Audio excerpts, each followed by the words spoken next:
todos. Les damos la bienvenida a este conversatorio de Derechos del Trabajo y Salud en tiempos de pandemia. Nuestros expositores hoy son el doctor Faure y el doctor Aquino. La idea es que los expositores van a hacer una breve presentación para después poder abrir a preguntas.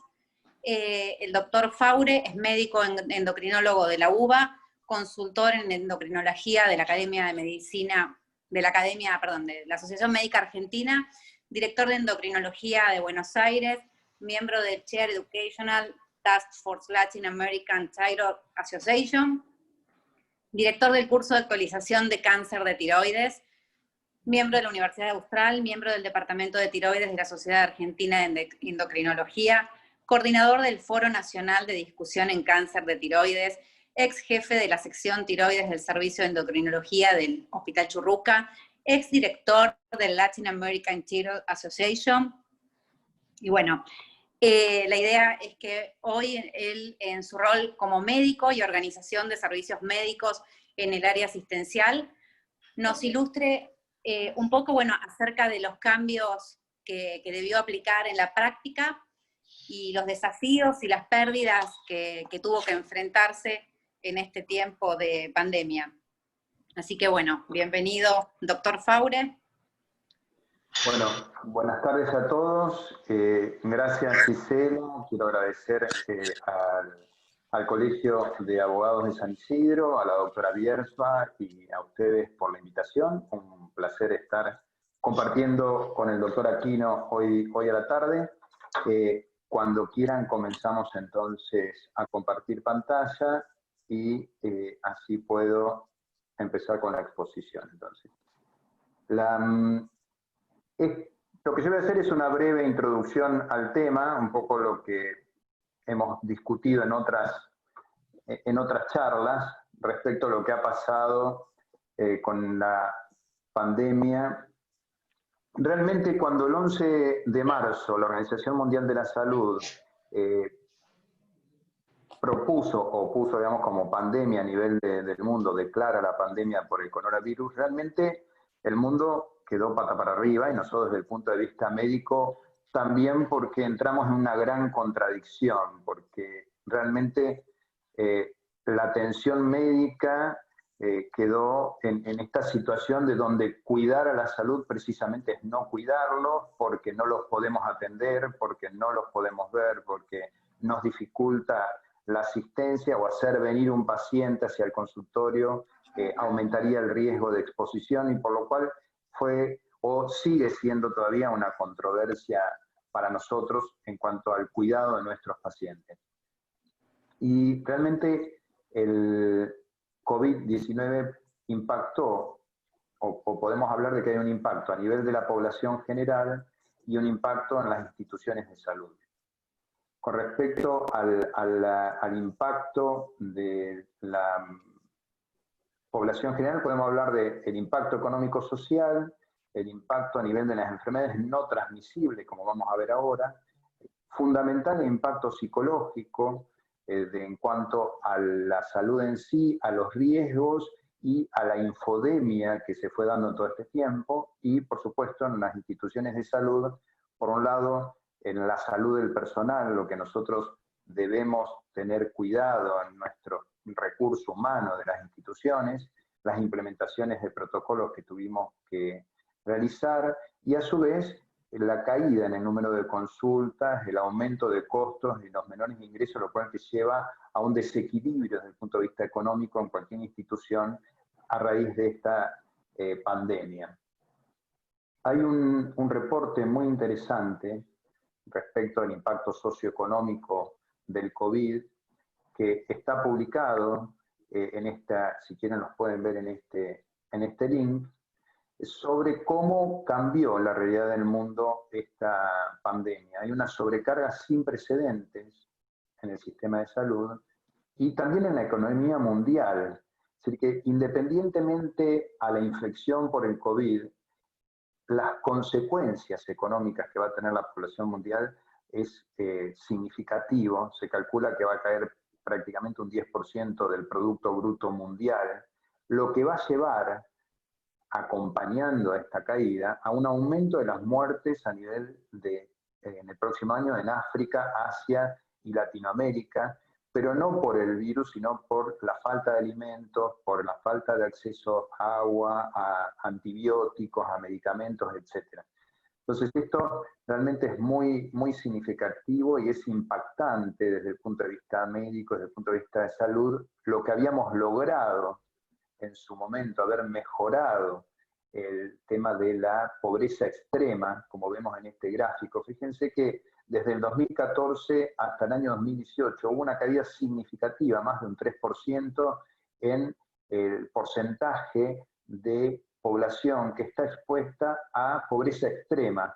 Eso significa aquella persona que no tiene zapatos, que tiene que caminar una hora para conseguir agua potable, que no puede tener acceso a antibióticos y que vive con menos de $1 por día a nivel mundial. Esta pandemia lleva a que volvamos a tener un valor como prácticamente casi en 2 o 3 años atrás, es decir, vuelve a estar a un 8.6% la pobreza extrema y arrastra a 40 millones de personas en el mundo a pobreza extrema. Si lo analizamos en número en función de los distintos países, indudablemente que la que más complicación va a tener va a ser África, con un número mucho más grande de personas que sucede, por ejemplo, en Norteamérica o en Europa. También en Latinoamérica, 2.7 millones de personas van a entrar en pobreza extrema. Así que esto es un dato que no es menor y que lo tenemos que tener en cuenta como una consecuencia de la pandemia.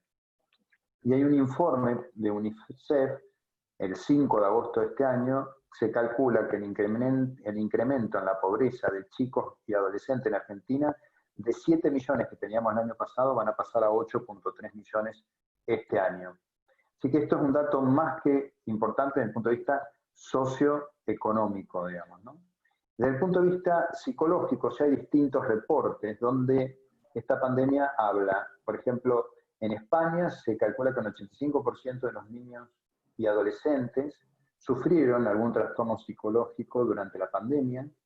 En un reporte que hizo la UNICEF el 5 de agosto, en una encuesta que habían hecho entre abril y julio de la misma población de adolescentes, se detectó que había aumentado un 70% la angustia, es decir, un 27% de los pacientes analizados cuando compararon entre los distintos tiempos, o un aumento de casi un 80% de la depresión, es decir, que había un 11% de los adolescentes que estaban deprimidos según esta encuesta, que acá tienen el link por si quieren revisarla. Y también, aparte desde el punto de vista psicológico, es importante tener en cuenta lo que se está hablando, es el tema de la infodemia, que es la mala información o la información errónea que está circulando y que puede llevar a angustias o a decisiones a nivel de la población por la desinformación o la información errónea. Y otro punto a tener en cuenta, que no es menor, y realmente esta pandemia va a arrastrar o va a llevar o va a sacarnos las mejorías que hemos hecho, es con respecto a las enfermedades no transmisibles, pero que son prevenibles. Fíjense que va a aumentar significativamente las enfermedades cardiovasculares oncológicas o endocrinos metabólicas, como vemos en la diabetes, la obesidad y todas las enfermedades relacionadas. Hay distintos estudios que hablan, por ejemplo, que en el 2017 las muertes por enfermedades cardiovasculares representaron el 28.5% de todas las muertes. Y como dato importante o como dato positivo, habíamos logrado entre el 2000 y el 2010 una reducción del 22% de la tasa de mortalidad por enfermedades cardiovasculares en hombres, pero que esto probablemente realmente lo quite la pandemia. Se calcula que, según la Organización Panamericana de la Salud, una de cada cuatro personas en América, que representan 220 millones, tienen al menos una enfermedad no transmisible, incluidas las que hablamos previamente, siendo consecuencia de 5.5 millones de muertes en cada año. Pero si nosotros esto no lo podemos controlar, no podemos hacer seguimiento, no podemos prevenirlo, probablemente este número sea mucho más importante. Y esto es la importancia es el temor a consultar por el COVID-19 o no priorizar la atención por la situación de pandemia lleva indudablemente a un aumento de las muertes prevenibles por enfermedades cardiovasculares, por ejemplo. ¿Qué pasó a raíz de la declaración del aislamiento social? ¿Cómo fuimos nosotros modificando nuestra consulta ambulatoria?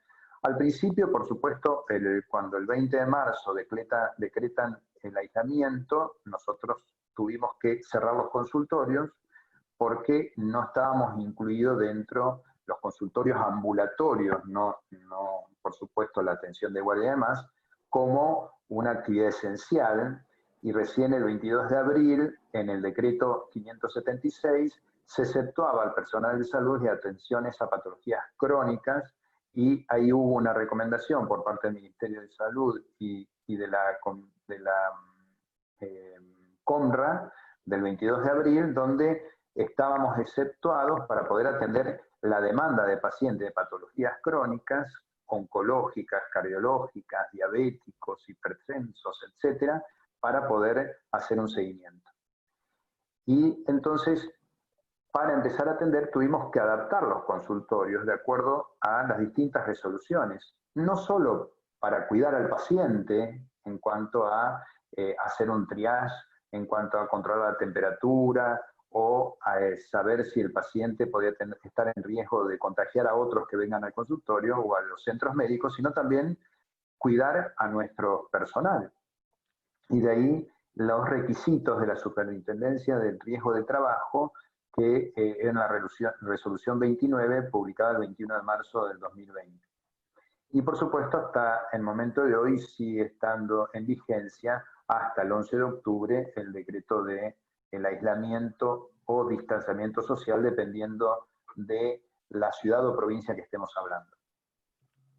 ¿Qué cambios tuvimos que hacer? Por un lado, capacitar al personal en cuanto al manejo de los elementos de protección personal, en cuanto al manejo de cómo mejorar el cuidado hacia el paciente, cómo evitar la exposición o estar tan expuesto al riesgo, adecuando la sala de espera y los consultorios con distanciamiento social y reduciendo el número de personas en la sala de espera, haciendo un triage telefónico previo, controlar la temperatura tanto del personal como de los pacientes cuando llegaban al consultorio, por supuesto limpieza de manos con alcohol, desinfección de los consultorios a medida que los pacientes estaban, y entre paciente y paciente desinfectar cada consultorio o los baños o los elementos que estemos usando, en el caso, por ejemplo, de un ecógrafo, etcétera. El uso de elementos de protección personal, barrera de contención en la recepción para evitar contactos de las recepcionistas, y determinación, como estamos haciendo en algunos centros, de anticuerpos cada 14 días para todo el personal, un poco para hacer un seguimiento, y frente a la exposición probable de alguno de los empleados, hacer, por supuesto, el aislamiento domiciliario, eventualmente hacer el hisopado inicialmente para descartar cualquier tipo de exposición. ¿Y qué consecuencias tuvieron estas medidas implementadas? Porque las recomendaciones del aislamiento y el autoaislamiento de los pacientes mediante esta pandemia, tenemos tres consecuencias generales. Consecuencias en los pacientes, que son la falta de controles de patologías crónicas como la diabetes, la hipertensión, enfermedades cardiovasculares o oncológicas. Hemos tenido pacientes realmente complicados en estos meses por falta de atención, pacientes que se trataron por alguna patología como el hipertiroidismo, por ejemplo, en diciembre, le dieron medicación y cerraron los consultorios de sus obras sociales y no se atendieron más, y llegaron 6 meses después con un hipotiroidismo severo, casi en coma, por el que siguió con la medicación del hipertiroidismo y no hubo control en esos 6 meses. Un eventual aumento de morbo y mortalidad por estas patologías por falta de prevención. Bueno, inseguridad y trastornos psicológicos por esta infodemia y por los miedos asociados a esta afección. Y en los centros de atención, que un poco lo más preocupante es el menor número de consultas prácticas y por lo tanto menor ingreso, y eso lleva a nuestra preocupación en cuanto a recursos humanos, porque nosotros tenemos que cuidar el trabajo de nuestros empleados, el del nuestro y el de nuestros empleados. Y en el sistema de salud, a la larga, va a haber un mayor costo, tanto a corto y mediano plazo, por falta de tratamiento temprano de patologías prevenibles. Es decir, la demora en la consulta, como en el empeoramiento de enfermedades crónicas, tendrá un impacto en poco tiempo por falta de acceso a los cuidados de salud. Sabemos que un paciente con problemas cardiovasculares, si no se atiende hoy, más adelante va a tener más complicaciones y por lo tanto más gastos que si lo hubiéramos tratado en forma temprana. Por lo tanto, tanto la mortalidad directa por el COVID como la indirecta por las condiciones prevenibles y tratables debido a la dificultad de acceso a la atención médica, van a impactar en la población en el corto y mediano plazo. Si bien somos conscientes de la necesidad de estas medidas adoptadas por las autoridades de salud, es fundamental tener presente que hay una necesidad de dar continuidad a la promoción de la salud, a la prevención de enfermedades y el tratamiento de patologías prevalentes en el país. Acá está la contradicción que estamos teniendo desde el punto de vista médico, porque atenderlo por telemedicina es un complemento, pero no es el 100% del acto médico ideal. Y por otro lado, el poder atenderlos, hacer movilizar al paciente, los está exponiendo a mayor riesgo. Entonces esto es una gran contradicción. Y con respecto a las enfermedades crónicas no transmisibles, son la principal causa de muerte y discapacidad a nivel del mundo, con consecuencia para la salud a largo plazo. Hay un reporte muy interesante de la Cámara Argentina de Especialidades Médicas del 14 de agosto, que habla sobre el impacto de la pandemia sobre el sistema de salud argentino, donde vamos a ver todas las propuestas que se le hace al sistema de salud como para salir lo mejor posible de esta situación. Sabemos que las interrupciones en los servicios médicos esenciales están muy extendidas y el principal hallazgo es que han sido interrumpidos parcial o completamente en muchos países. Fíjense, estas cifras son realmente terribles, en el sentido de que el 53% han interrumpido parcial o completamente los servicios para el tratamiento de la hipertensión a nivel de la evaluación de la OMS y de la OPS. 50% el tratamiento de diabetes y complicaciones de la enfermedad. 52% han, de alguna forma, interrumpido el tratamiento para el cáncer y el 31% para emergencias cardiovasculares. Esta situación ha sido reportada en Argentina también en ámbito público como privado, donde cayó fácil el 50% de la atención ambulatoria y el 60% de las prácticas médicas y diagnósticas. Entonces, ¿y qué hicimos a raíz de toda esta situación? ¿Qué hemos hecho para mejorar o qué acciones podemos tener para mejorar el acceso a la atención ambulatoria? Incorporar distintos canales de comunicación con los pacientes, porque como habitualmente el único medio de comunicación era el teléfono, hemos incorporado las redes sociales, los mails, el WhatsApp y demás, como para que el paciente pueda tener acceso a su médico. El uso de la telemedicina como complemento, que es indispensable en este contexto para un poco tamizar a qué paciente es realmente necesario que venga al consultorio y qué paciente no, y hacer un seguimiento de aquellas patologías crónicas, por supuesto, con un montón de interrogantes, como vamos a hablar después, con respecto a la legalidad en un tema de la telemedicina en un paciente que está residiendo, por ejemplo, en una provincia de Argentina y no en Capital Federal, y nosotros lo estamos atendiendo acá y el paciente está residiendo en otro lado. Acciones en los medios de comunicación para enfatizar la importancia de los controles médicos en patologías agudas y crónicas. Facilitar el acceso a la medicación en forma virtual, porque el paciente diabético o el paciente oncológico o el hipertenso, el cardiópata severo no puede dejar de tomar la medicación. Y bueno, el uso de marketing, de alguna forma, nosotros implementamos en estos meses algún acceso o alguna acción desde el punto de vista marketing para llegar a los pacientes. Y como mensaje, para después un poco discutir y entrar cuando termine el doctor su exposición a discutir, la atención primaria de la salud puede satisfacer más del 80% de las necesidades de salud de las personas en todas las edades. lo que sea primaria, no estamos hablando de urgencias. Y esto hoy se ve reducido entre un 20 a un 30%, por lo que son las claves de todos los esfuerzos para revertir esta situación. La pandemia está ocasionando un impacto de salud de las personas, amenazando los avances significativos de salud en los últimos tiempos, como habíamos dicho previamente. En medio de esta respuesta de emergencia debe garantizarse y hacer esfuerzo para cubrir las necesidades de salud de las personas padeciendo enfermedades no transmisibles o enfermedades crónicas. El acceso a la salud como a la continuidad de la atención médica se deben garantizar fomentando un comportamiento adecuado para la búsqueda de la atención y adhesión de la comunidad a los consejos de salud. Hay que abordar los desafíos de salud y proporcionar a las personas la continuidad de la atención médica mientras se responde y podemos recuperarnos de esta pandemia, y esto va a requerir de sistemas de salud fuertes, sustentables y acciones coordinadas entre todos los actores.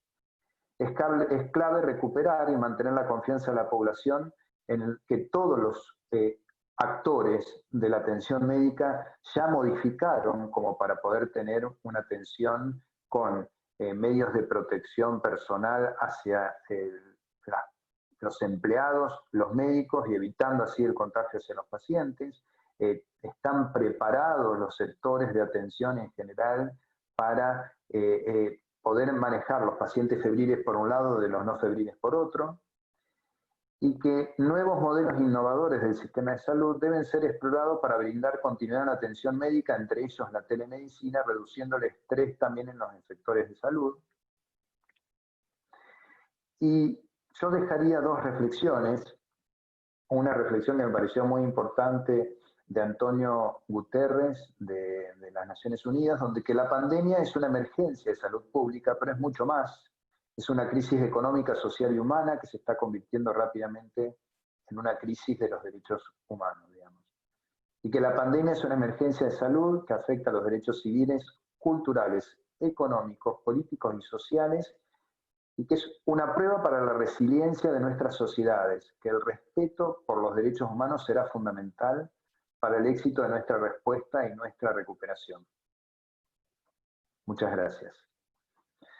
Dejo de compartir, así podemos incorporar al doctor Aquino entonces en la charla y después discutimos cuando termine el doctor. Bueno, muchas gracias, doctor Eduardo Faure. Mi nombre es Fabiana Bellini. Yo voy a coordinar junto con la doctora Gisela. Voy a hacer la presentación del doctor Claudio Aquino, que es un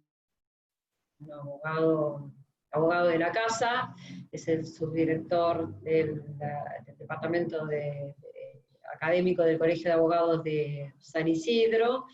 Él es abogado laboralista, asesor legal de pymes, obras sociales y sindicatos, es profesor titular de cátedra de Derecho de Trabajo de la UCA, de la Universidad Católica Argentina de Salta, de la Universidad de San Isidro, es docente en maestría del Derecho Laboral en la Universidad en UCES y en la Universidad Austral, es graduado en carrera docente en la Facultad de Derecho de la Universidad de Buenos Aires, también es graduado en especialización en asesoría integral de empresas y subdirector del área académica del Colegio de Abogados de San Isidro, en el área publicaciones. Es autor de diversos artículos doctrinarios y comentarios jurisprudenciales, es expositor en seminarios, congresos y jornadas nacionales e internacionales, y es conjuez de la Corte Suprema de Justicia de la Provincia de Buenos Aires.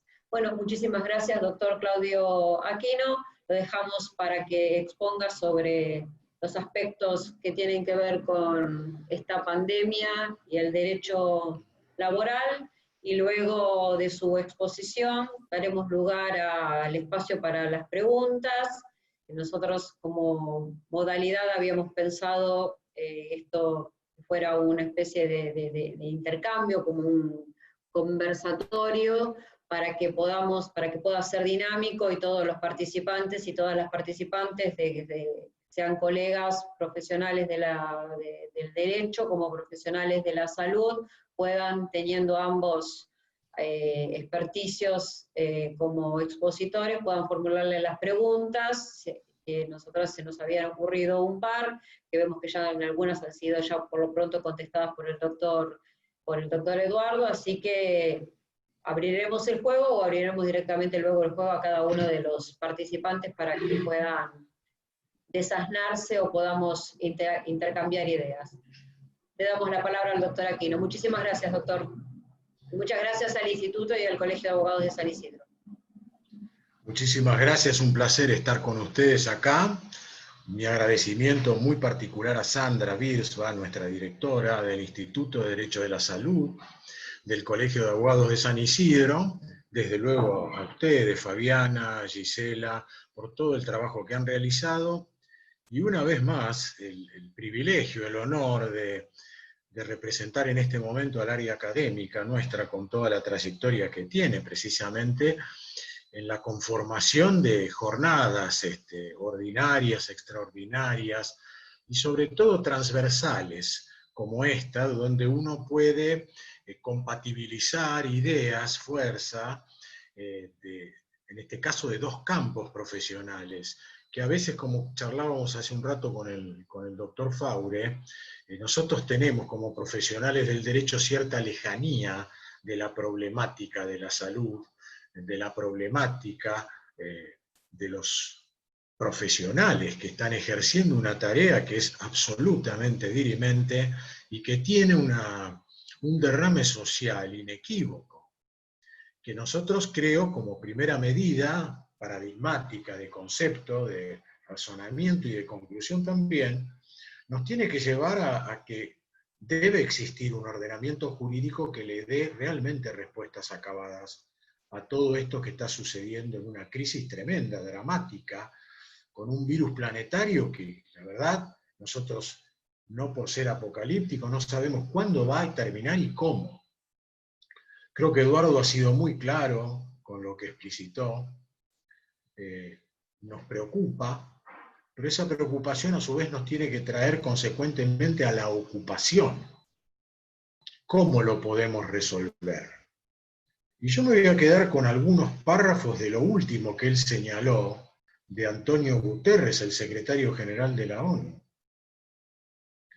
Porque la verdad que impresiona saber que como efecto directo e inmediato de una pandemia, de una crisis tan importante, los derrames, las consecuencias dañosas van por todos los planos de la actividad humana, es decir, de nuestra vida. Y cuando uno piensa en los sujetos, las personas humanas, haciendo fundamentalmente pie en su vida cotidiana, me parece que una rama del derecho social, del ordenamiento de la ciencia jurídica, como el derecho nuestro, el derecho laboral, deviene especialmente articulado para esa necesidad de brindar respuestas. No es la primera vez que yo digo que los profesionales de la abogacía, del derecho, los estudiosos, los juristas, los doctrinarios, los docentes, desde luego los señores jueces, tenemos la impostergable obligación de reinventarnos. Y el reinvento es social, es primero como seres humanos y después como técnicos de la normatividad o de la doctrina o de la jurisprudencia propia de las distintas expresiones del derecho. Lo mismo sucede claramente en el derecho laboral argentino. Yo siempre recuerdo la importancia de las fuentes internacionales en el aspecto de la salud específicamente, y que tiene que ver, por ejemplo, con los convenios y recomendaciones que provienen del derecho internacional público, en este caso en particular que voy a mencionar, de la Organización Internacional del Trabajo, la OIT. ¿Y por qué? Porque esa universalidad dramática que es consecuencia directa de este virus planetario, nuevamente empleo el adjetivo, articula especialmente la fuente internacional para que nosotros sepamos cómo interpretar y aplicar el derecho a las controversias. a los conflictos.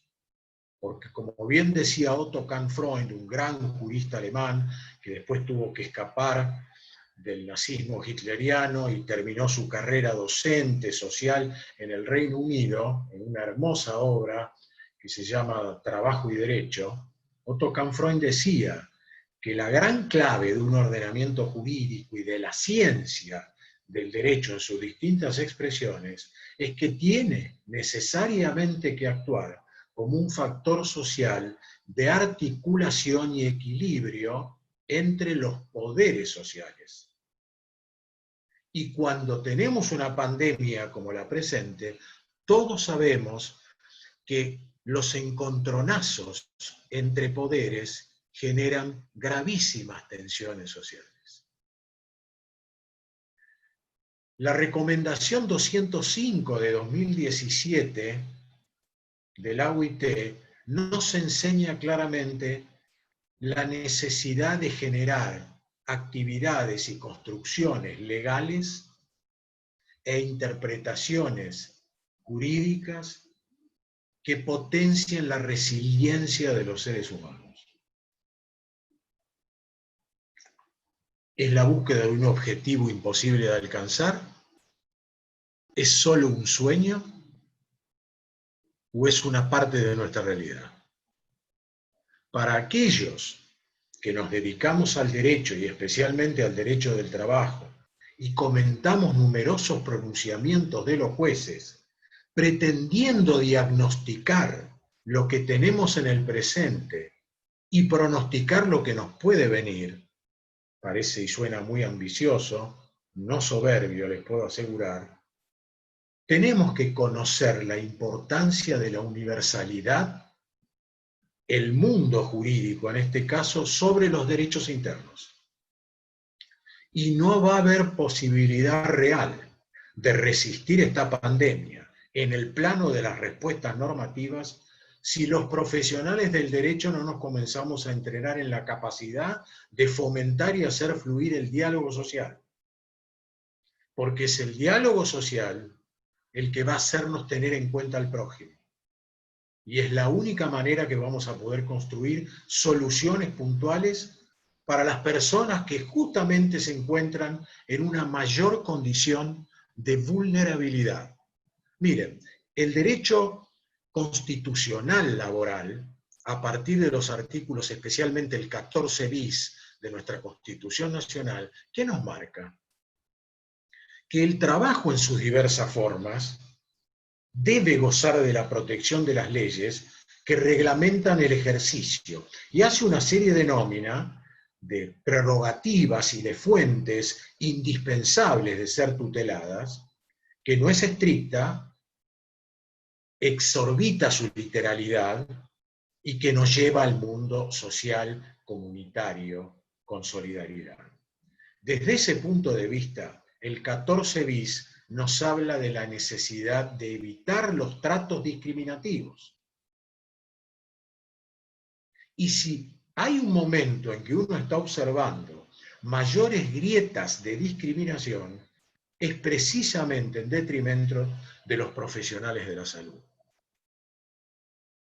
En conductas horizontales y en conductas y comportamientos verticales.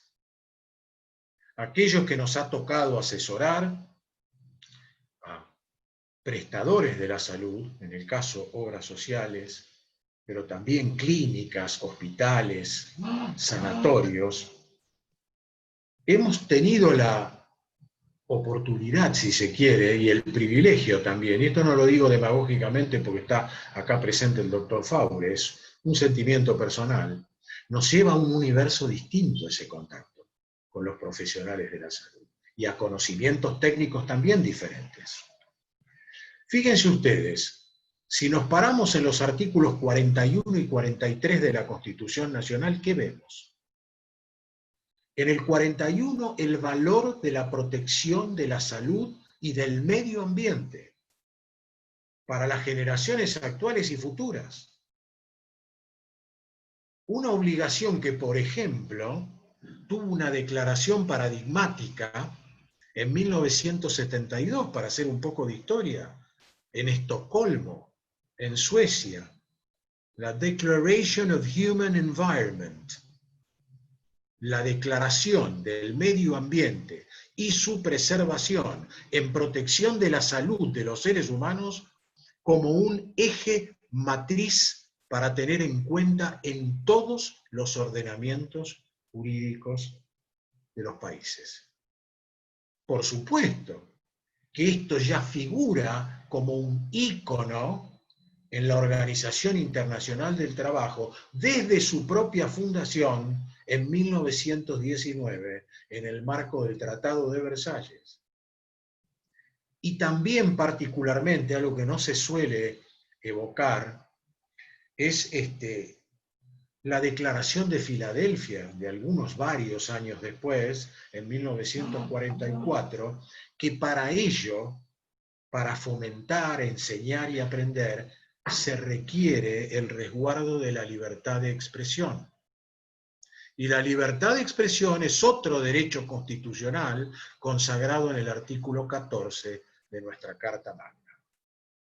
Si tuviéramos que elegir un procedimiento protocolar de los que están abundando ostensiblemente en estos momentos, desde marzo para acá, no solamente en nuestro país, yo me pararía como ejemplo en el protocolo de salud, higiene y seguridad, lo estoy diciendo ahora sí como un abogado que trata de analizar una norma, digo la resolución 135 del Ministerio de Trabajo del Gobierno de la Provincia de Buenos Aires.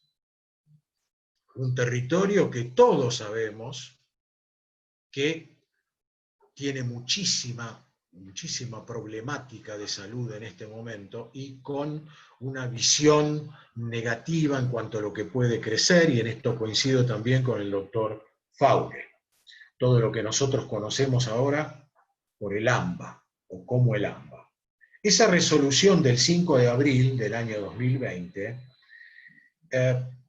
parte de la base troncal de cuando se decreta por el DNU 260, allá por marzo de este año, lo que se ha llamado la prolongación de la emergencia sanitaria pública, que nace para los abogados a partir de la ley 27.541 de diciembre de 2019. Ese protocolo exige que cada empresario cumpla básicamente con el denominado deber de seguridad. Ustedes saben que en un contrato de trabajo, y concretizada ese vínculo contractual en la denominada relación laboral, el empleador, ambas partes, por el principio de buena fe, de colaboración y solidaridad, artículos 62, 63 de nuestra ley de contrato de trabajo, ustedes saben, digo, que una de las grandes cargas obligacionales contractualmente exigibles y visibilizada en el marco de una relación laboral es el deber de seguridad. Y ese deber de seguridad directamente hace empatía con el principio de la protección constitucional a la salud, artículo 41. Ese deber de seguridad, a su vez, puede encontrar también otro fundamento jurídico importantísimo de nuestra ley constitucional fundamental, cuál es la vía jurídico-procesal del amparo. Por eso vemos tantos planteos amparísticos en la justicia argentina, por los temas de salud, entre otros. Vamos a mencionar algún par. Ese artículo 43 coloca al medio ambiente, y ni que hablar cuando estamos refiriéndonos a los centros de trabajo y de prestaciones de tareas, se compadece a su vez con otros grandes valores, como el caso de las competencias desleales, los derechos e intereses de los usuarios, de los consumidores, entre los cuales están, por supuesto, los pacientes de la prestación médico-asistencial, y los denominados derechos de incidencia colectiva en general, que si nos queda un poco de tiempo haremos alguna referencia. También la discriminación en sus distintas expresiones. Fíjense ustedes que, por eso yo siempre considero que este tema es plurinormativo y multidimensional. No es que nosotros podamos o debamos escoger, seleccionar solamente un elenco de normas con traducción legal. La sociedad argentina, yo diría el mundo en general, necesita de nuestra reinversión para entender que la ciencia jurídica es una sola y tiene innumerable cantidad y calidad de matices. Desde luego, ese es el gran desafío, porque sobre todo aquellos que en los últimos años hemos pretendido tener una especialidad y vivir de ella, nos vamos a dar cuenta rápidamente que con eso no va a alcanzar. Porque las personas, los seres humanos, necesitan del profesional del derecho para que le demos una mirada, no solo técnica, sino social, y especialmente en el derecho del trabajo. Por eso menciono que el protocolo de esas empresas es muy importante, fijado desde la 135. Fíjense ustedes que además aplica sanciones, el incumplimiento total o parcial.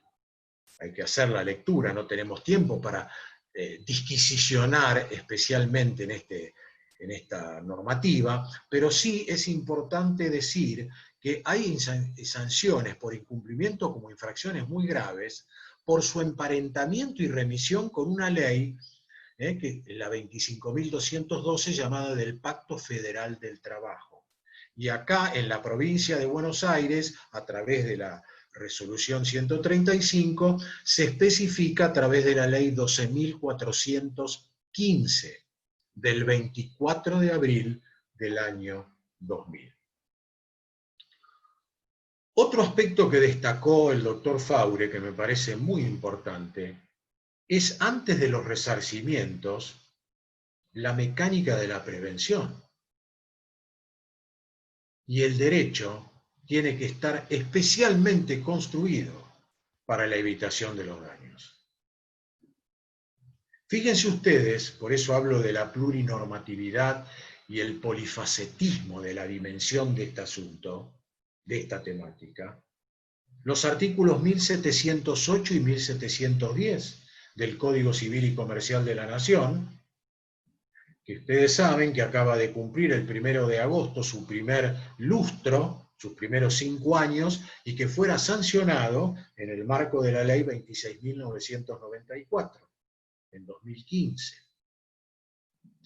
¿Qué nos está marcando el Código Civil y Comercial? Que en materia de la responsabilidad sistémica civil, que tiene, digamos, gran traslado sobre el derecho del trabajo, entre otras ramas del ordenamiento jurídico, hay dos grandes ejes para concebir la responsabilidad. O sea, cómo yo le imputo al otro porque me está provocando un daño o porque existe el peligro inminente de que me lo ocasione. Si esto no se potencia en el ejercicio cotidiano de los profesionales de la salud, no sé de qué estamos hablando. Por lo pronto, primero es la prevención. El paradigma es evitar dañar a otro, teniendo en cuenta el principio del alterum non ledere, 1716 del Código Civil y Comercial. Es más, el mensaje social del Código Civil y Comercial unificado nos dice que una de las principales responsabilidades de todos nosotros, como seres humanos, es la evitación del daño a los demás. En la medida que nos competa poder hacerlo razonablemente. O sea, que esté dentro de nuestra esfera de control evitar un daño. O si éste se hubiera producido, disminuir sus consecuencias perniciosas. Los profesionales de la salud en estos momentos están privilegiando esta normativa.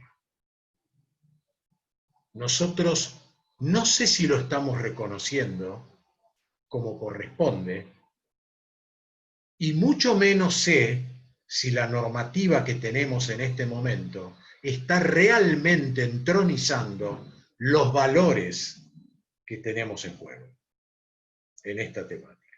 Discúlpenme lo enfático del mensaje, pero es lo que yo siento de corazón para compartir con todos ustedes. El tema preventivo es esencial en el sistema de riesgos del trabajo. Nosotros tenemos un DNU dentro de esta catarata que indispensablemente el Poder Ejecutivo Nacional ha tenido que dictar en el marco de una crisis de tamaña relevancia. Tenemos un DNU, el 367, y la pregunta, yo no soy especialista en riesgos laborales, pero ¿cuál es la pregunta? ¿Alcanza con la tipificación consecuencial que hace el 367 diciendo que se presume por un periodo determinado que las enfermedades que se puedan contraer los profesionales de la salud que están contactados directamente con esta labor social, enfrentando este virus, cotidianamente, prácticamente sin jornada horaria, perdiendo la dignidad como trabajadores, ¿es suficiente ponerla como enfermedad no listada en los términos de una ley de los años 90, que en su artículo 6, apartado 2b de la 24.557, que se dictó el 4 de octubre del 95 y creo que entró en vigencia en el 96, digo, ¿es suficiente generar una presunción con temporariedad? ¿O debe ser incluida en una enfermedad listada sin discusiones para proteger, prevenir y restaurar los daños de los damnificados que nos están ayudando a salir en este momento a nivel social? Esta es la pregunta que les dejo. Yo creo que es insuficiente y que con ello el sistema de riesgos del trabajo y las aseguradoras correspondientes no están cumpliendo, no solamente con la aplicación y la hermenéutica desde la técnica de expresión normativa, sino que no están cumpliendo con su sociedad, que es muchísimo más grave. El otro aspecto son los elementos de protección personal, los conocidos mediáticamente como EPP. Otro incumplimiento gravísimo de distintos efectores de la salud, que seguramente Eduardo conocerá mucho más que yo, pero que es insólito e inaceptable, donde el principio de colaboración y solidaridad está absolutamente disminuido. Indispensable para el trabajo, indispensable para tratar de contener los contagios. Dos casos voy a mencionar judicializados para los profesionales del derecho que nos están escuchando. El 1 de abril, juzgado 45, Nacional del Trabajo de Primera Instancia. Siempre en el marco de peticiones de tutela jurisdiccional anticipada, esto es, las medidas cautelares. Después podemos discutir los perfiles en un caso y el otro, si es innovativa, si es autosatisfactiva, si es una cautelar en puridad. No me voy a meter en este momento en esa vía jurídico-procesal, muy importante también, en la cual nosotros, como profesionales del derecho, nos vemos obligados a reinventarnos mediante el estudio y la investigación. Digo, en el caso Cáceres, por ejemplo, de ese juzgado 45 del trabajo, Cáceres Carolina, planteó una enfermera del Hospital Tornú. ¿Y qué planteó? Señor juez, por favor, ayúdeme, porque yo no tengo los elementos, no tengo los barbijos en cantidad y calidad, no tengo los guantes, no tengo las cofias, no tengo los camisolines, no tengo las botas, no tengo las máscaras de protección ocular y facial. Yo no estoy haciendo gala de ningún conocimiento en especial, solamente me bastó leer los fallos para aprender. Desde ese punto de vista, por supuesto, el juez, la jueza en este caso, le otorga la medida cautelar independientemente de la solución al final del proceso. Otro fallo para mí paradigmático que he tenido oportunidad de comentar doctrinariamente es uno del Tribunal de Trabajo número 1 de San Miguel, de la provincia de Buenos Aires. En el caso Ghisolfo, Miriam y otros contra el gobierno de la provincia de Buenos Aires, y otro. El anterior es contra el gobierno de la ciudad de Buenos Aires. Y en ambos casos, codemandando también a Provincia ART como gestor del aseguramiento de las prestaciones en especie y en dinero en esta situación tan crítica de lo que hablamos recién y que yo di mi opinión personal. El caso Ghisolfo eran 4 trabajadoras de la salud, 2 enfermeras, una bioquímica y una cirujana, donde trabajan en el Hospital Domingo Mercante de la localidad de José Clemente Paz. Nuevamente un tribunal tiene que ordenarle a una demandada, haciendo lugar a una medida cautelar anticipada, donde se posterga la bilateralidad en algunos casos, quiero decir, la intervención de una demandada, donde el proceso cognitivo legítimamente se reduce por la urgencia, y donde lo que se necesita es honrar una acción celérica de un amparo. Todos los profesionales del derecho conocemos estos términos, digo, para que le entreguen a los profesionales que están protegiéndonos elementos básicos para prestar su labor. Yo no puedo olvidar el convenio 155 del año 1981 de la OIT. Ese convenio es del 3 de junio del año 1981, fue aprobado en la 67ª reunión de la Conferencia Internacional del Trabajo de la OIT, a lo cual siempre hago mención por la importancia que tiene, y insisto, potenciada en momentos de alteraciones de los valores sociales, culturales, económicos, jurídicos que vive el mundo. Digo, desde ese punto de vista, la OIT tiene ese convenio paradigmático 155 que determina claramente la necesidad de prevenir los daños que puedan derivarse de acciones u omisiones que conlleven accidentes de trabajo y enfermedades profesionales. Por el otro lado, fija la facultad, y esto es bien jurídico contractual en el derecho laboral, digo, la capacidad de un trabajador que frente al peligro del daño inminente, de cara a la consecuencia del incumplimiento total o parcial de un empleador, respecto de las medidas de salud y de seguridad, entre los cuales también está el resguardo de las pausas y pautas en la jornada de trabajo, sobremanera cuando estamos enlazados con labores totalmente calificables como penosas, como peligrosas, como insalubres, como determinantes de vejez o de agotamiento prematuro, ese convenio 155 le confiere en su artículo 13 a los trabajadores, ni que hablar a los profesionales de la salud,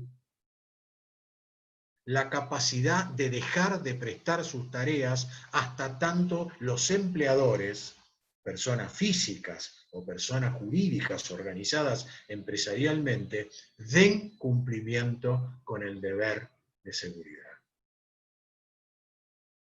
¿Nosotros tenemos alguna norma interna que así lo predica? Es así, la respuesta es afirmativa. El artículo 75 de la Ley de Contrato de Trabajo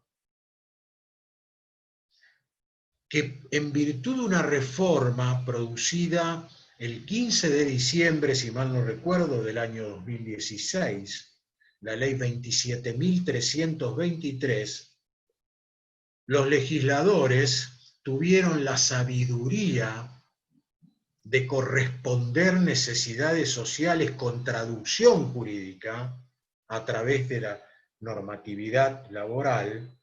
¿De qué? De rescatar un viejo artículo 83 de la Ley de Contrato de Trabajo de comienzos de los 70 en nuestro país, para darle cabalmente respuesta a esa facultad de un damnificado o una persona, un ciudadano que trabaja, que está amenazado por el daño del incumplimiento de su cocontratante en materia de salud, higiene, seguridad. ¿Tuvimos una ley antes de toda esta situación? Sí. En 1972, la ley 19.587 de salud y de seguridad e higiene, que todavía está vigente. Esa ley marca los mismos caminos que estamos mencionando desde la fuente internacional y desde la ley de contrato de trabajo.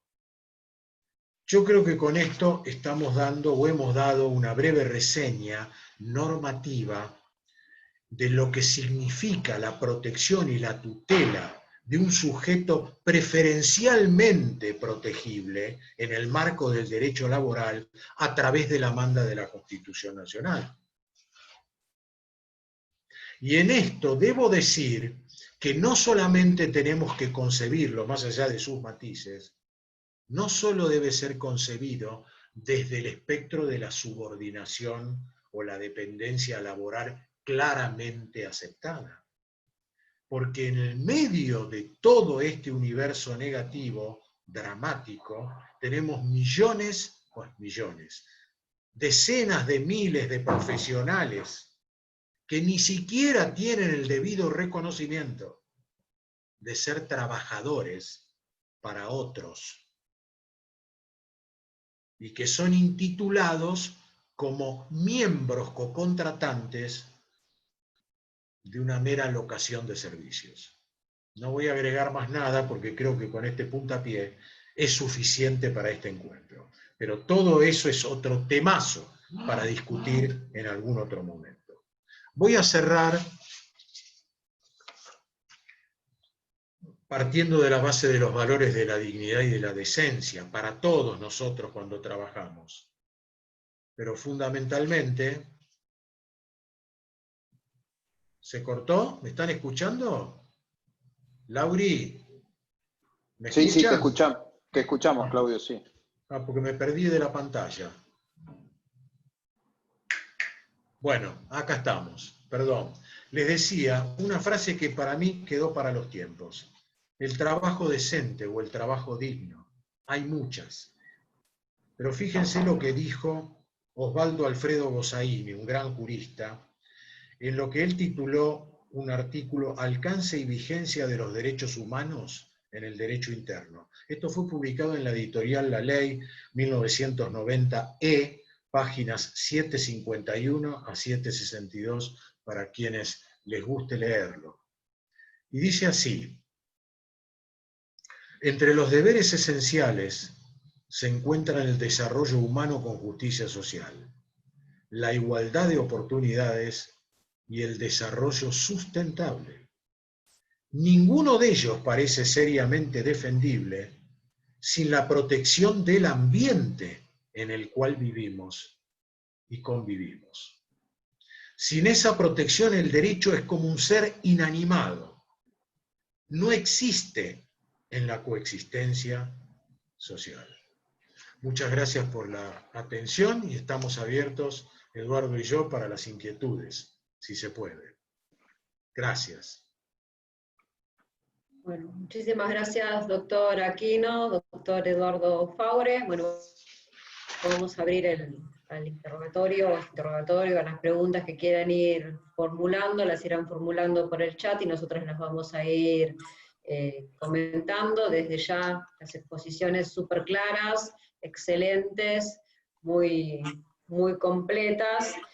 Yo quería preguntarle, mientras se van generando las preguntas al doctor Aquino, a nivel de derecho comparado, ¿qué avances hemos tenido? Ya que nosotros estamos un paso, nos van ganando, estamos un poco a la cola de esta pandemia, y otros países, ¿qué criterios han adoptado, se han modificado, cómo han impactado en las resoluciones judiciales, administrativas o en la normativa la pandemia? Bueno, mira, Fabián, es una inquietud muy interesante. Yo no creo que estemos atrasados desde el punto de vista del conocimiento, del crecimiento normativo en esta materia. La República Argentina tiene una empatía bastante importante, a mi juicio, con las fuentes internacionales. No solo las que provienen de la Organización Internacional del Trabajo, también de la Corte Interamericana y la Comisión Interamericana de Derechos Humanos, por ejemplo, ¿no? El famoso Pacto de San José de Costa Rica, en fines de los 60, y después su protocolo adicional tan importante de San Salvador, allá por el 89. Yo creo que lo que nosotros debemos luchar es por la debida aplicación, el reconocimiento de la importancia de la fuente. No basta con las declaraciones. Y creo que en esto, que no tuvimos tiempo de decirlo, es muy importante en la construcción, ¿saben qué? El otro aspecto del derecho laboral, el que llamamos en clave colectiva, porque arrancamos diciendo que nuestro país, digamos, se corresponde con una recomendación de la OIT que nos enseña sobre la necesidad de la resiliencia, el trabajo decente, pero hablamos del diálogo social. Y nosotros los abogados en la República Argentina, salvo excepciones, hemos sido entrenados, y lo digo con todo respeto, a veces con mala estrategia, para el conflicto, exclusivamente para el litigio. Y eso está bien. Todos tenemos y sabemos cómo plantear una demanda, cómo contestarla, cómo hacer un recurso, cómo plantear un alegato, cómo ir a una audiencia de vista de causa, cómo preparar a testigos, cómo apelar. Pero no estamos debidamente preparados para llevar a las partes al diálogo, sin abdicación necesariamente de sus principios.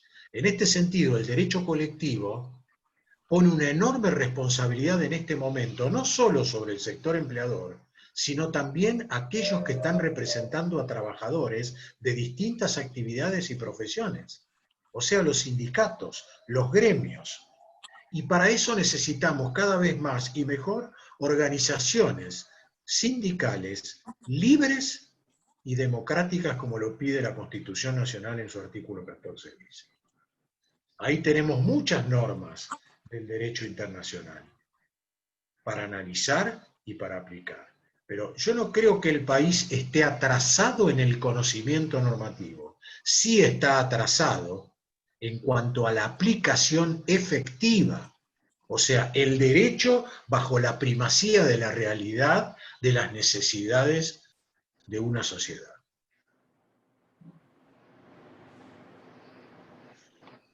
Gracias.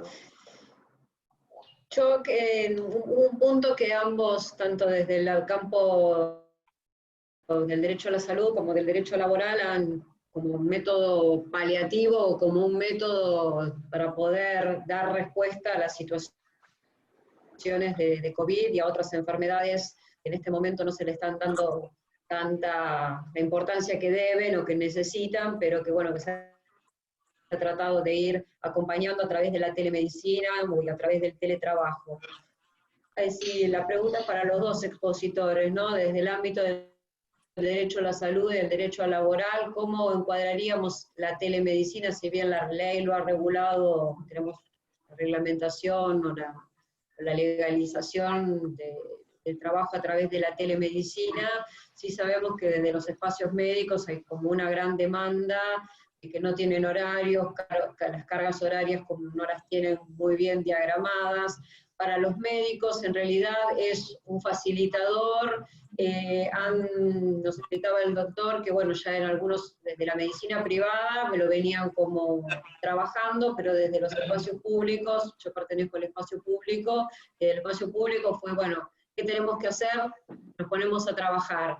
Bueno, ¿qué nivel de contención, qué nivel de implementación, qué nivel de resultados o de obstáculos han encontrado cada uno desde su ámbito, ¿no? Desde el ámbito laboral, sobre una recarga, si hubo algún control en la demanda, tenía que ser full time, y desde el plano, desde el aspecto, desde la salud. Para ambos disertantes, la pregunta. Bien.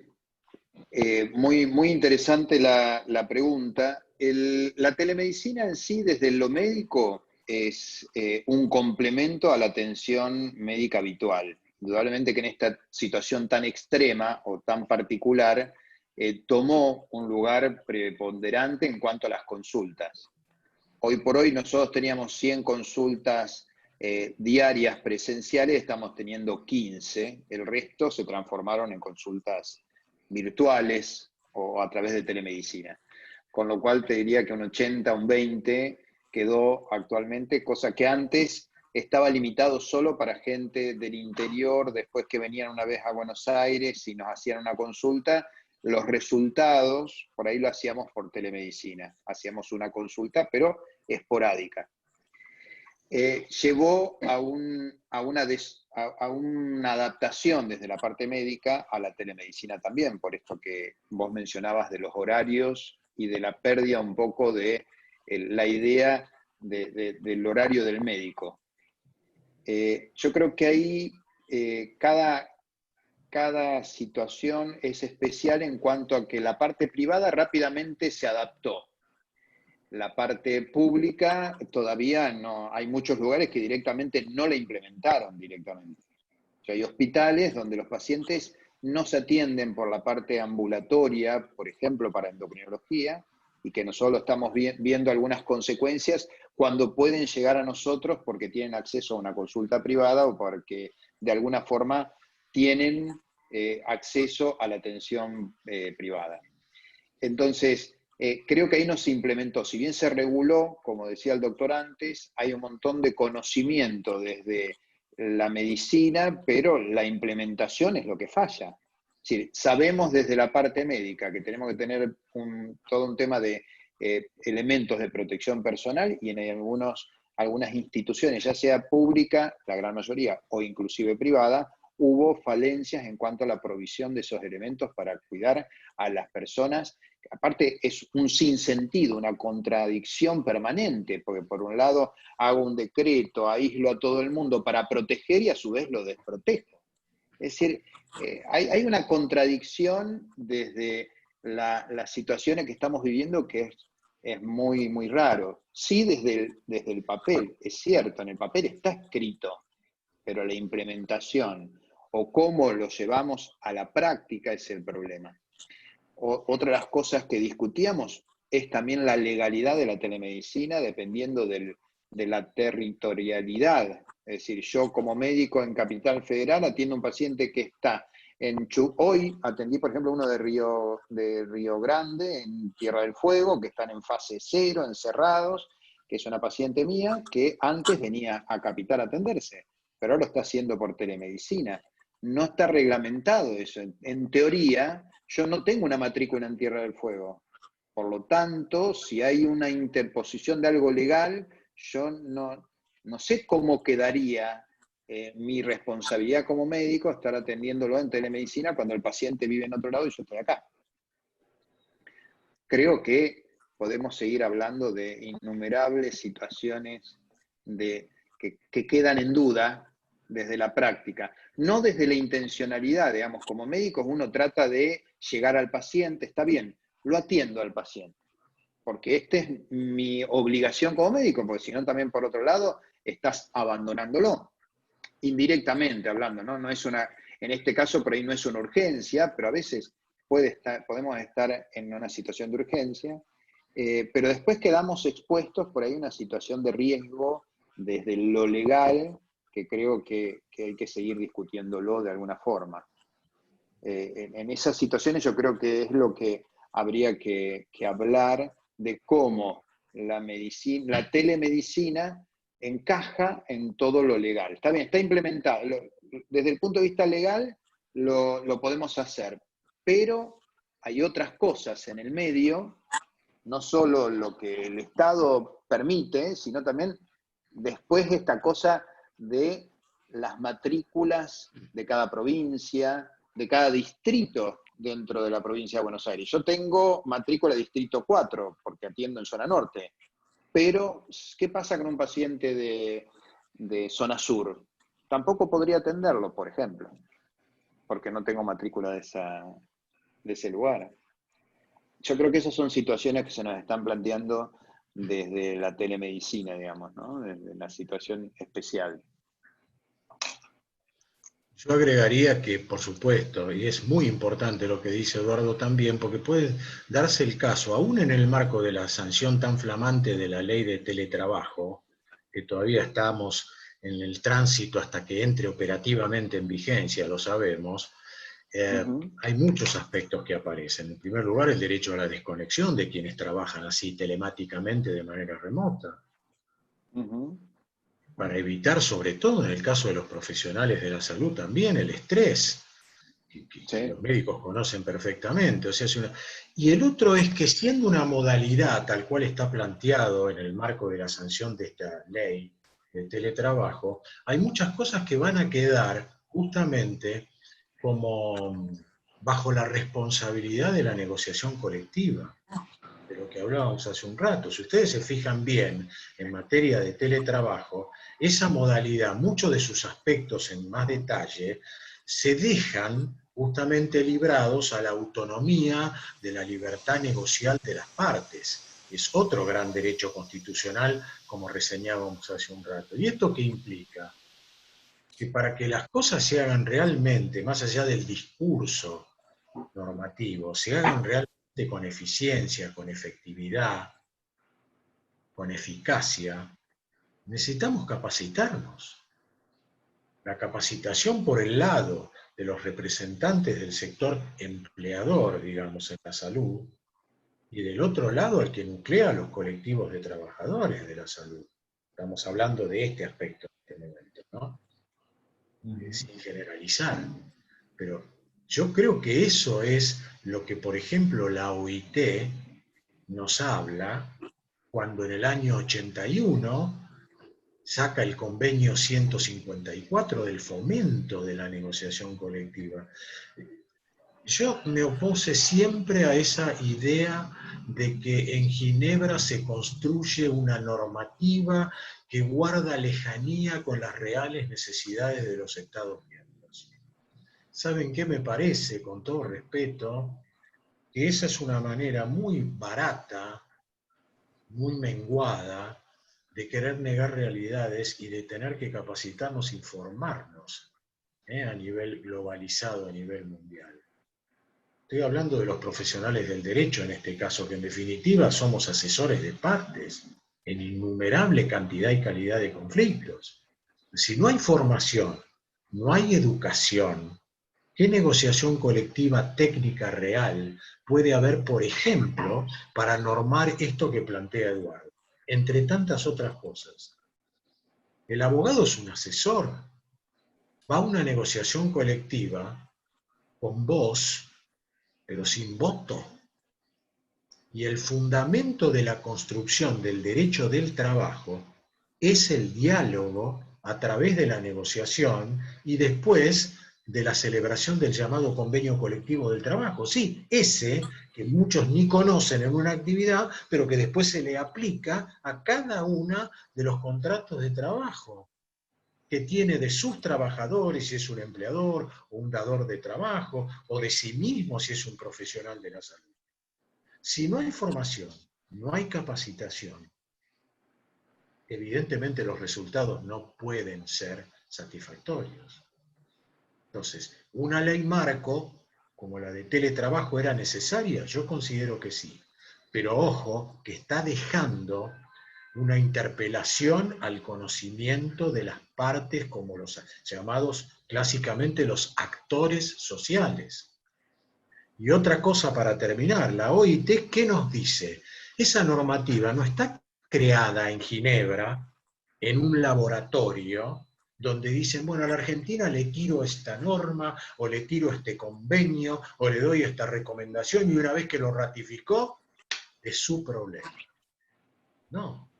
El proceso de construcción de estas normas implica la participación protagónica permanente de los países, porque estamos hablando del tripartismo. O sea, los sujetos que intervienen son los gobiernos, pero también los representantes de los empleadores y de los trabajadores. Así se construyen las normas, los convenios y las recomendaciones que después vienen a ser ratificados por nuestro país. Son temas para no soslayar. Había una pregunta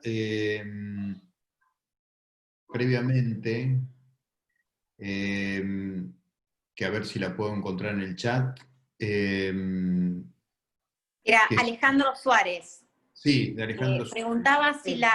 Nos preguntaba si la falta de proporción de los elementos de protección constituirían una injuria laboral. Totalmente, totalmente, que habilitarían el despido indirecto. Por supuesto, si habilito una medida cautelar anticipada, es como decir, bueno, yo quiero continuar trabajando, pero denme lo que necesito. Para mí y para aquellos que son los pacientes en un hospital, en una clínica, en un sanatorio. Es como un obrero de la construcción que no se le da un andamio, no se le dan los cascos, no se le dan los elementos de protección indispensables. Eso nos habla de una carencia social enorme, que no solamente nosotros nos tenemos que preocupar a través del discurso normativo, sino de la realidad. Y en esa realidad los actores sociales tienen una labor inescindible. Sí, claro que es una injuria grave, que está normada por nuestra ley de contrato de trabajo y otras normas del derecho laboral, por supuesto. Despido indirecto y con derecho después a cobrar los resarcimientos indemnizatorios correspondientes, por supuesto. Es un incumplimiento contractual muy grave. Artículo 75 de la ley de contrato de trabajo. Acá tenemos un par de oyentes que nos están comentando justamente lo que el doctor Aquino está trayendo, que es una causal de despido, una causal de injuria, y que requeriría de una intimación previa, obviamente. Sí. Lo que también pensábamos en algún momento, que se nos han planteado por consultas respecto de profesionales de la salud, los aspectos que tienen que ver con las licencias, ¿no? O sea, las licencias que le puede corresponder como a cualquier trabajador, licencias especiales o licencias anuales.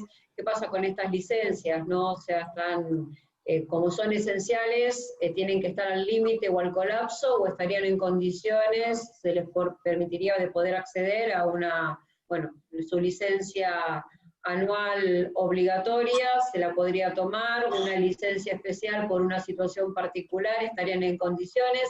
Tenemos conocimientos que algunas instituciones públicas, en algunos casos instituciones privadas, le han denegado las licencias que han, en un primer momento, que se habían decretado para el cuidado, cuando pensamos que las situaciones de ASPO iba a ser que al no tener posibilidades los progenitores de quedarse, de mandar a sus hijos a las escuelas y los niños no poder concurrir, iban a tener que quedarse al cuidado de, casi todos, menos los personal de salud que tuvieron que salir a cubrir y se quedaron el otro progenitor, si era que no estaban o si no se quedaron a cargo de un abuelo, porque eran personas esenciales. ¿Qué pasa con estas licencias hoy, después de 180 días de aislamiento, las licencias con el personal de salud, además de estar saturado, haciendo jugar este principio que dijo el doctor Aquino de colaboración y de solidaridad, para ambos, ¿no? Eduardo. Mira, yo que tenga conocimiento, tanto en el hospital como en el hospital donde yo me formé y trabajé durante 30 años en el Churruca, la gente se está tomando, los médicos se están tomando las licencias en ese caso en especial, ¿no? Sé de otros médicos en el ámbito privado que han tenido dificultades para tomar licencias, porque, claro, ¿qué pasó? Se saturó mucho el sistema de salud, entonces de golpe, médicos que se enfermaron, que quedaron con licencia por COVID, no se podían tomar las licencias médicas porque no tenían forma de cubrir los espacios para la atención de guardia, por ejemplo. Es una situación que excede muchas veces al mismo derecho. No sé cómo lo manejan ustedes desde el tema, desde el punto de vista legal, porque va más allá. Es decir, que primero está la atención médica primaria y después estaría el tema de la licencia por vacaciones, por ejemplo, ¿no? Así que no sé si eso está contemplado en algún lugar, ¿no? No, absolutamente. Yo creo que si bien sucede lo que vos estás relatando seguramente, y por eso hay tantos reclamos, ¿no? Por vías de amparo, bueno, y se arman las contiendas después judicializadas, los conflictos, de ninguna manera es posible diferenciar a la baja a los trabajadores como personal de la salud. Todo lo contrario, no pierden ni sus derechos vacacionales, ni las licencias que le corresponden, y también el otro que vos marcaste muy bien, Fabiana, que es el de las licencias como en el marco de las llamadas responsabilidades familiares, que hay un decreto, no me acuerdo si es el 207 ahora, entre los DNU, entre otros, que le da no la licencia específica, sino la posibilidad de suspender o de dejar de prestar las tareas para cumplir con esas responsabilidades esenciales, teniendo en cuenta sobre todo frente a que la pandemia trajo como consecuencia la inactividad escolar. Entonces, una cosa es decir, yo puedo adaptar normas, principios, garantías y valores que son constitucionales, como dijimos, y otra cosa es que no sean cumplidas efectivamente por quienes tienen la responsabilidad de cumplirla. Yo podría, por ejemplo, invocar que es una suficiente causa de fuerza mayor no dejar que un médico en estas circunstancias deje de cuidar a su hijo si demuestra que lo tiene que hacer y no hay otro familiar que lo pueda cuidar. ¿Podría denegarle sus vacaciones en el medio de un estrés donde la actividad es más que nunca determinante de vejez o de agotamiento psicofísico, como marca la obligación del deber de seguridad que está legalmente establecida? ¿Es una causa mayor debidamente acreditada que eximiría de la responsabilidad al empleador en materia de salud para eximirse, digo, de esa obligación? Yo entiendo que no, de ninguna manera, de ninguna manera. Habrá que negociarlo con racionalidad. Otra vez el tema de los convenios colectivos de trabajo o los acuerdos sociales en el marco de una pandemia. Otro tema muy importante que nos está ocupando mucho la labor abogadil por estos tiempos. Pero yo creo que de ninguna manera. Claro. Igual acá hay varios mensajes en el chat. El doctor Ferraris dice, muchas empleadoras buscan el despido indirecto ya que no están comprendidos en la prohibición. Solo debería reclamar la doble indemnización y demás rubros, dice. A ver si lo entendí bien. Que buscan el despido para lograr una indemnización. Claro. O sea, una especulación a la baja, digamos, como una actitud maliciosa para obtener la reparación. Bueno, no conozco, hay que analizar cada caso en concreto, por supuesto. Quien alega la ruptura o quien formaliza la ruptura desde el lado del trabajador de un contrato de trabajo, evidentemente tiene que demostrar la injuria grave. Esto hay que discutirlo después en el proceso judicial y las pruebas y demás. Pero lo cierto es que los incumplimientos graves que vengan desde el lado del empleador cuando no cumple con los deberes contractuales tiene una interpretación y una aplicación. Porque estamos en presencia, al doctor Ferrari, de un contrato que está desnivelado.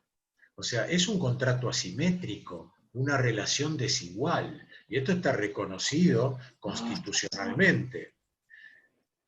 A ver, en el derecho del trabajo existe un arco ideológico muy importante, porque es un derecho social, de posturas, incluso partidario-políticas, ¿a qué negarlo?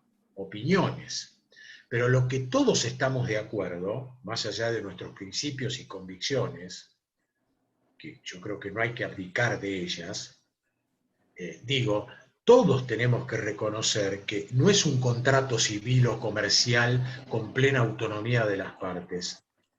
Acá la relación contractual implica un desnivel que potencia la discriminación o el aprovechamiento del sector empleador, en muchos casos, de su mayor poder negocial frente a los trabajadores.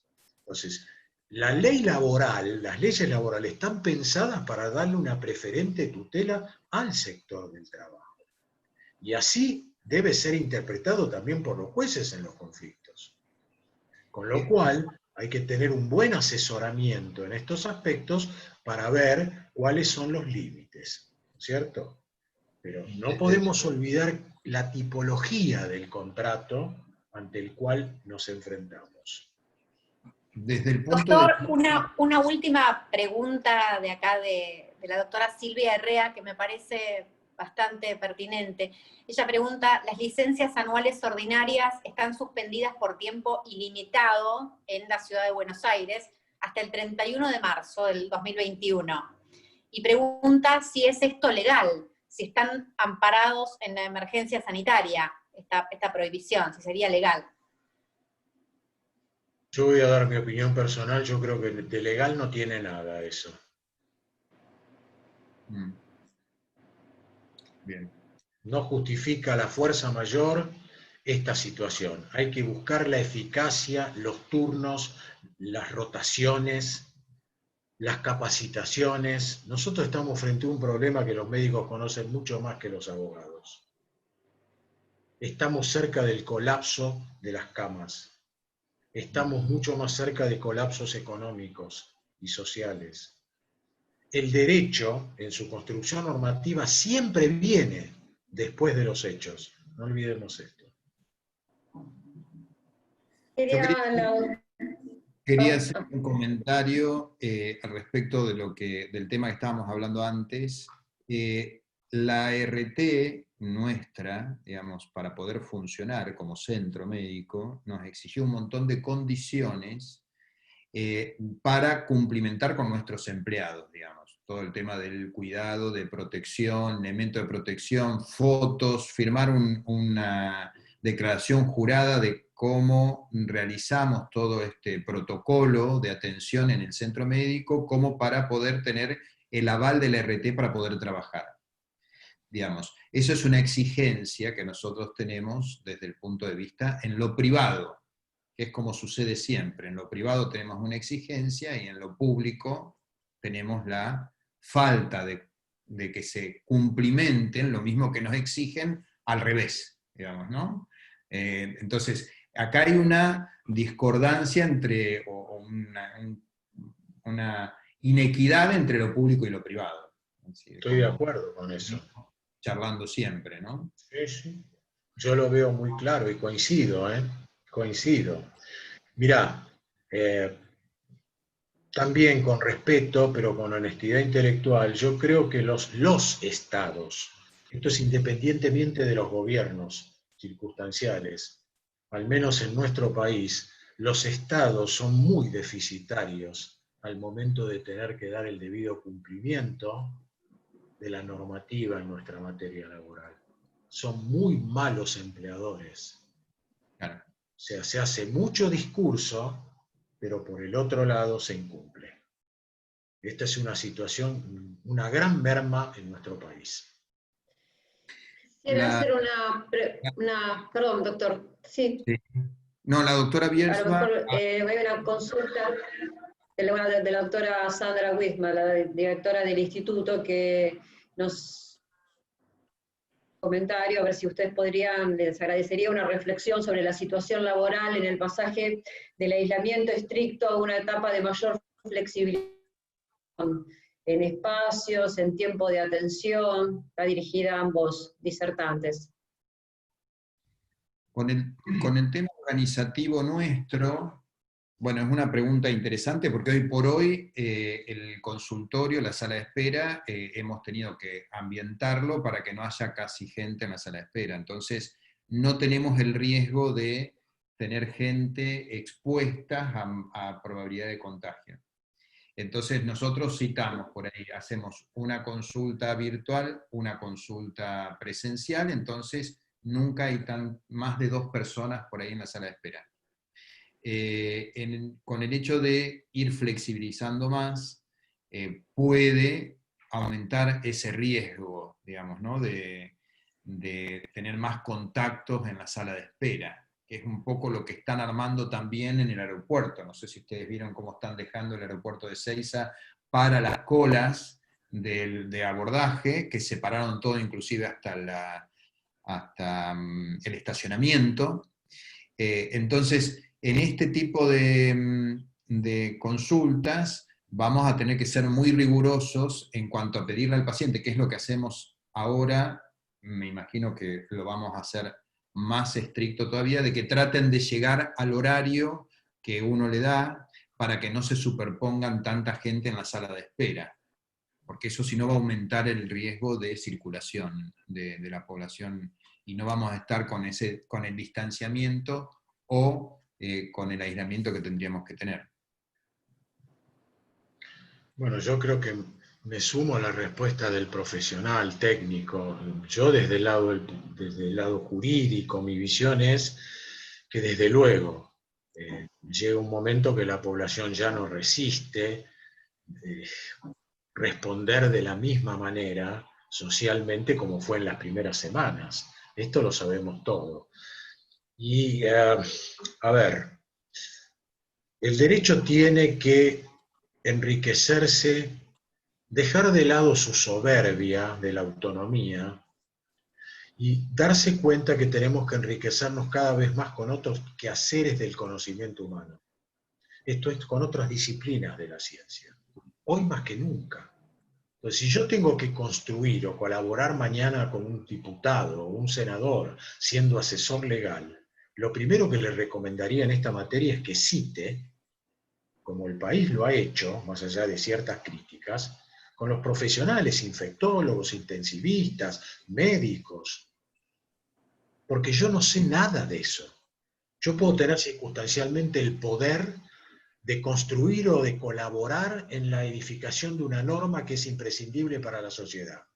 Pero le tengo que dar soluciones, y las soluciones es a través de mi previa capacitación, quien me informe, quien me enseñe, quien me eduque a hacerlo. Y esa es la responsabilidad fundamental de los que construimos el derecho. Esa es la responsabilidad fundamental de los señores jueces cuando tienen que decidir en una causa. Se necesitan peritos, especialistas, que nos den la mirada, no solamente nacional, sino a nivel internacional. Yo creo que esto es plurinormativo y multidimensional. Insisto con estos calificativos que considero muy importantes. Pero son los profesionales de la salud los que nos tienen que enseñar a hacerlo. Sí, sí, estoy de acuerdo con lo que dice el doctor Aquino. Bueno, lamentablemente vamos a tener que entregar la sala. Quedaban algunas preguntas, no sé, Fabiana, ¿qué pensás? Si la podemos hacer o lo entregamos. Sí, creo que todas las más que nada son agradecimientos, muchísimos comentarios de felicitación, la verdad que es una jornada extraordinaria y todos los participantes y todas las participantes están muy contentos con los mensajes que han recibido. La experiencia fue muy interesante por este intercambio y la interdisciplina, así que están todos más que agradecidos. Hay muchas preguntas, hay varias preguntas que nos quedarían en el contexto, pero que bueno, si las abrimos el juego, no podemos liberar la sala, así que igualmente, bueno, quedarán, como la conversación va a quedar grabada, entiendo yo que podrán ser respuestas, dar las respuestas quedan subidas a la página del Colegio de Abogados, pero excelente y muchísimas gracias, bueno, en nombre particular de integrante del instituto, por la disertación de ambos profesionales y al nombre de la doctora, de la directora del instituto, por haberme permitido coordinar esta jornada extraordinaria. Así que desde ya muchísimas gracias. Gisela. Bueno, me sumo a tus palabras, Fabiana. Muchas gracias a los expositores, al colegio que nos permitió realizar esta jornada y a todos los participantes. Bueno, gracias a ustedes por la invitación, gracias a la doctora Biersma por haberme invitado a participar con ustedes, y estoy a disposición para lo que quieran contactarse o consultas. Bueno, ustedes tienen la forma de acceder o de ubicarme, con mucho gusto lo que quieran, acá estamos. Y gracias, doctor Aquino, por la participación. Por supuesto, el agradecido soy yo, Eduardo. He aprendido en estos breves minutos muchísimo y además recordado ciertas responsabilidades que hacen a la genética de mi profesión. Y eso es muy rescatable.